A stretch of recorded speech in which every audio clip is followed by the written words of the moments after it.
2001లో నేను ఒక్క మనిషిని, 2001లో ఒకటే ఒక మనిషిని నేను. ముందు మార్గం కానరాదు, కారు చీకటి, కరెంటు లేదు, ఒక లాంతర్ పట్టుకొని ప్రయాణం.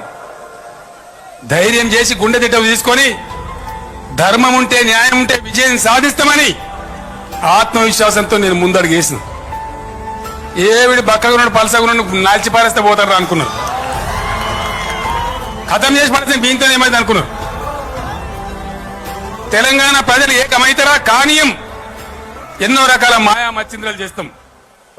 అనేక ప్రయత్నాలు జరిగినాయి, అనేక దాడులు జరిగినాయి, అనేక దుష్ప్రచారాలు జరిగినాయి.